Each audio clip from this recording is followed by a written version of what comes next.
Сәлем достар, менің каналыма қош келдіңіздер. Бүгін өте дәмді және көп құрамды қажет етпейтін печенье әзірлейтін боламыз. Ең алдымен осы каналға тіркеліп, видеоға лайк басып қойыңыздар. Тереңдеу ыдысқа 200 грамм қантты, 3 жұмыртқаны салып, жақсылап миксерлеп алатын боламыз. Мінекей миксерді басында ақырын жылдамдықта, одан кейін қатты жылдамдыққа қоямыз. Осындай масса болу керек. Одан кейін бөлек ыдысқа жаңағы жұмыртқалы массамызды саламыз. Өйткені қазір біз үстіне ұн салып араластыратын боламыз. 250 грамм ұн салып, жақсылап қолмен араластырамыз. Енді бізге миксердің қажеті жоқ. Ұнның барлығын осылай бірден салып жіберсеңіздер болады. Ұнды араластырған кезде астынан үстіне қарай араластыруға кеңес беремін. Мінекей видеода көрсетілгендей етіп, қопсытқыш, май, ештеңе қоспаймыз.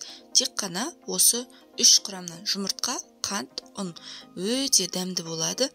Қамырымыз дайын болған кезде ең соңында бір ас қасық қант саламыз.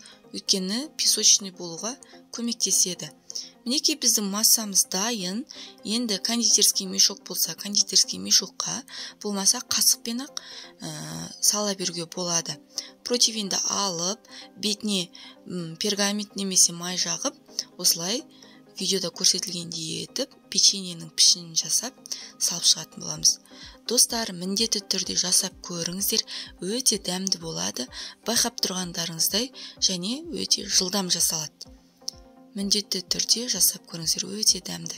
Енді төмендегі поделиться деген белгіні басып, өз достарыңызбен, құрбыларыңызбен бөлісіп қойыңыздар қыздар. Мінекей, осылай жасап болғаннан кейін 20 минутқа пешке салып алатын боламыз. Өте жылдам піседі, дәмді болады, балаларға қатты ұнайды. Басқа рецепттерді қарасаңыздар, мысалы майды ерту керек, қопсытқыш салу керек, ал бұл рецептте ондай жоқ. Мінекей 15 минуттан кейін менің печеньелерім пісті, өте дәмді болды. Міндетті түрде жасап көріңіздер, және көп уақытты әрі көп құрамды қажет етпейді. Кез келген үйден табылатын азық-түлікпен жасауға болады. Дайын болғаннан кейін ыдысқа алып, бетіне әсемдік үшін сахарный пудра сепсеңіздер болады. Әркімнің қалауына қарай сеппесеңіздер де болады. Өте дәмді болады. Келесі рецепттерді менің каналымнан жіберіп алмас үшін осы видеоға лайк басып, каналға тіркеліп қойыңыздар. Рецепт сіздерге ұнады деген ойдамын.